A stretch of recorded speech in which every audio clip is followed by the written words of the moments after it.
जिले संभल से समाजवादी पार्टी के senior leader MP Shafiqur Rahman ने रिबन काटकर मुरादाबाद में मैदान अस्पताल का इफ्तिताह अंजाम दिया। मीडिया से बात करते हुए रुकने पार्लियामेंट ने कहा है कि इस वक्त मुल्क में मुसलमानों की हालत अच्छी नहीं है।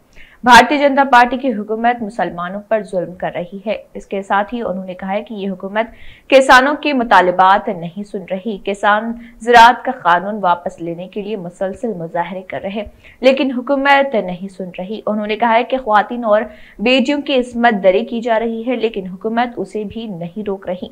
इस हुकूमत को मुस्लिम समाज के खिलाफ फतेह मिल रही। ये हॉस्पिटल का इफ्तिताह है आज। उस सिलसिले में उन्होंने मुझे एज ए चीफ गेस्ट मदऊ किया, मैं हाजिर हो गया। मुरादाबाद चूँकि मेरा पुराना कॉन्स्टिट्यूंसी भी है, 3 मरतबा यहाँ से मैं एमपी रहा। मैं मुरादाबाद वालों का बहुत ही एहसानमंद हूँ। मुरादाबाद वालों ने जितना मेरे साथ मदद की है, मुझे सपोर्ट किया है, मुझे मोहब्बत दी है, मैं उसका शुक्रिया अदा नहीं कर सकता। मेरे पास अल्फाज नहीं है। बहरहाल मैंने यहाँ से बहुत कुछ लिया और तीनों मरतबा में यहाँ से कामयाब हुआ एज ए एमपी। तो अब यहाँ पर चूँकि एक ये उद्घाटन है, एक मेडविन अस्पताल यहाँ पर खोला जा रहा है। डॉक्टर सैनी साहब वगैरह और कौन डॉक्टर आलम है, कौन तो ये सब लोग मिलकर इसको बनाया है। मेरी दिली ख्वाहिश और तमन्ना है कि खुदावंद कुद्दूस इसमें बरकत दे, इसमें इसकी तरक्की हो और इसमें ज़्यादा यहाँ पर आएंगे, मुझे उम्मीद है। तो सर मौजूदा दौर में किस तरह के हालात मानते हैं आप? मौजूदा दौर में सियासी हालात किस तरह के मानते हैं आपके ऊपर? सियासी हालात देखिए, सियासी हालात मौजूदा दौर में बहुत ख़राब है, बहुत ख़राब है हालात, इत्मीनान बख्श नहीं है और तरह तरह से जुल्म हो रहा। अभी एक ताज़ा जो राबिया क्या नाम है, सैफी जो लड़की थी, जो पुलिस में मुलाजिम थी दिल्ली के अंदर, लेकिन उसके साथ जो नाजायज़ सलूक किया गया और बलात्कार हुआ और कैसे कैसे उसके साथ जुल्म हुआ, चाकुओं से गोद कर उसको मारा गया, तो इससे ज़्यादा अफसोस की बात और क्या हो सकती है। जब हम अपने देश के अंदर अपनी बेटियों की हिफाजत नहीं कर सकते, हम अपने देश के अंदर बहरहाल कोई अमन और शांति का कोई हमारे पास मैसेज नहीं है। हमारा किसान आज 10वां महीना गुजर गया, वो भी इसी मुल्क के रहने वाले हैं, वो भी हमारे भाई हैं, वो किसान कोई गैर नहीं है। तो बहरहाल उनके साथ जो गैरियत बरती जा रही है, जैसे कि दुश्मन के साथ जो सलूक होता है, वो आज किसानों के साथ हो रहा है। क्यों? क्या किसान मालिक नहीं है यहाँ का? क्या किसान यहाँ हमारा भाई नहीं है? क्या किसान यहाँ के मुल्क के लिए अनाज और गल्ला पैदा करके रात दिन एक नहीं करता? लेकिन इसके बावजूद किसानों के साथ जो इस वक्त सलूक हो रहा है, वो सारी दुनिया में उसका मैसेज गलत जा रहा है हमारे मुल्क के ख़िलाफ़। ये बीजेपी की गवर्नमेंट अपने आप को कितनी इतराती रहे, लेकिन इससे कोई होने वाला नहीं है। अब चूँकि इलेक्शन आ गया इस वक्त यहाँ, यानी यूपी का, अब यूपी का सबसे बड़ा सूबा है, इन्हें सबसे ज़्यादा फिक्र यूपी बचाने की है। तो यूपी बचाने के लिए कोई अच्छे काम तो नहीं कर रहे। अबे अच्छे काम करते तो लोग तुम्हें लाइक करते। तुम्हारी पहले 60% लोग लाइक करते थे, अब 24% आई है। मोदी को लाइक कर रहे हैं, तो मतलब ये कि घटकर तुम्हारी जो हरदिल अजीज़ी थी 24% रह गई। तो इन हालात में बहरहाल और ख़ास तौर से मुसलमानों के साथ ज़्यादती हो रही है इस मुल्क के अंदर। हम भी इस मुल्क के हैं, इस देश की आज़ादी के लिए हमने भी कुर्बानी दी है, सबसे ज़्यादा कुर्बानी दी है। उलमा तक फांसी के तख्तों पर गए हैं, उनको भी लटकाया गया था, फांसी पर लटकाया गया है। हमारे सीनों पर जलियांवाला बाग हो या कोई भी हो, हम गोलियाँ हमने खाई हैं और जेलों के अंदर हमने पनाह ली है। तो जेलों के अंदर रहे हैं और वहाँ पर जो वो काला पानी कहा जाता है, लेकिन उसका नाम है अंडमान निकोबार। मैं भी वहाँ गया था उस जगह एक मीटिंग में। तो वहाँ पर मौलाना फजल खैराबादी है, उनका मज़ार है।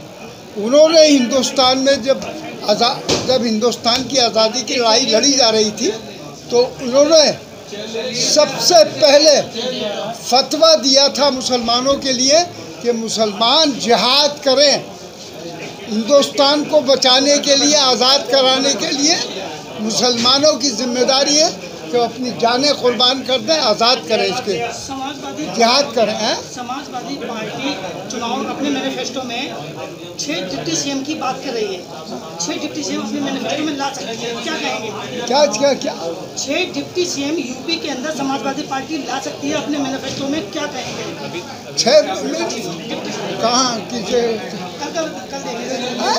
कल का बयान करेंगे। कल के बयान में क्या कहा मैंने? अभी मैनिफेस्टो तैयार नहीं हुआ। मैनिफेस्टो अभी तो इलेक्शन मैनिफेस्टो ही सामने नहीं आया। अभी इलेक्शन फेस्टो में तो अंदरूनी कोई बात हुई हो मैं नहीं कह सकता, लेकिन ऐसा नहीं है। समाजवादी का इलेक्शन फेस्टो आज जिन जो नौकरी से तरस रहे हैं, रोटी के लिए तरस रहे हैं जिनके बच्चे, उनके लिए ख़ास तौर से हर रियायत की जाएगी उसमें। असदुद्दीन ओवैसी साहब ने भी 100 सीटों पर चुनाव लड़ने का ऐलान कर दिया है, न्योता भी दिया है, कई क्या कहना चाहेंगे? असदुद्दीन न्योता भी दिया है। देखिए, हम पार्टी जो है अपने उसूलों पर काम करेगी। समाजवादी में लोग, दूसरी पार्टी के लोग भी पार्टियां छोड़कर समाजवादी ज्वाइन कर रहे हैं और आवाम में भी बहुत अच्छी लहर है और मुसलमानों में ख़ास तौर से बहरहाल बहुत अच्छा जज्बा पाया जाता है। तो इन हालात में आप ये नहीं कह सकते कि समाजवादी की इज़्ज़त पोजीशन अल्लाह के फज़ल से कामयाबी की तरफ है और इंशाअल्लाह हमें उम्मीद है कि समाजवादी कामयाब होगी और अखिलेश यादव उसके चीफ मिनिस्टर बनेंगे। अगर जौहर यूनिवर्सिटी की बात की जाए तो तहसीलदार कल जौहर यूनिवर्सिटी में 70 एकड़ ज़मीन। देखिए, अब जौहर यूनिवर्सिटी का ताल्लुक़ है, ये एक अलग मामला है। आज़म खां को गिरफ़्तार कर रखा है, अभी तक उन्होंने छोड़ा नहीं। हमने बारहा आवाज़ उठाई, कई मरतबा मैंने खुद आवाज़ उठाई है, हर जगह इसमें इन पर बोले हैं, लेकिन वो कह देते हैं कि भाई उनके ख़िलाफ़ मुकदमात हैं, जुडिशरी में मुकदमात चल रहे हैं। तो ये कहकर उन्होंने अपने आप छुट्टी कर लेते हैं कि भाई हम क्या करें, मुकदमात जो कोर्ट तय करेगी वही होगा। तो लिहाजा हमारी मांग अब भी यही है कि आज़म खां को छोड़ा जाए। बहरहाल उनके साथ ज़्यादती हो रही है, जुल्म हो रहा है, यूनिवर्सिटी को नुकसान पहुँच रहा है। सांसद जी, एक आखिरी सवाल करें। पीस पार्टी है, वो मुस्लिमों का रहनुमा बताती है अपने आप को। मुस्लिम पीस पार्टी का भी वजूद नहीं है। मुस्लिम लीग है, वो भी मुस्लिमों का रहनुमा बताती है। ठीक है, भाई अपनी जगह पर वो भी बताती है। AIM है या पीस पार्टी है, मैं मना नहीं करता, वो अपनी जगह पर काम कर रहे हैं, समझ गए। AIM ने कहा कि अल्पसंख्यक डिप्टी। देखिए, AIM की पोजीशन मशकूक है कौम के अंदर। कौम के लोग मुझसे कह रहे हैं कि इनकी पोजीशन क्या है, समझ गए। तो अब मैं उसको जाहिर अभी नहीं करूँगा, कोई करना नहीं चाहता। बहरहाल देखिए, हमें पहले अपनी अल्लाह का, अल्लाह के रसूल का वफ़ादार होना चाहिए मुसलमान को, और कौम का वफ़ादार होना चाहिए। हमारे मज़हब के साथ कोई जुल्म ज़्यादती होती है तो हम उसको बर्दाश्त नहीं कर सकते। बहरहाल इस देश के अंदर मुसलमानों के साथ जो नाइंसाफ़ी हो रही है, जो जुल्म हो रहा है, वो नाकाबिले बर्दाश्त है। मुसलमान भी फिर सोचने पर मजबूर होगा कि हम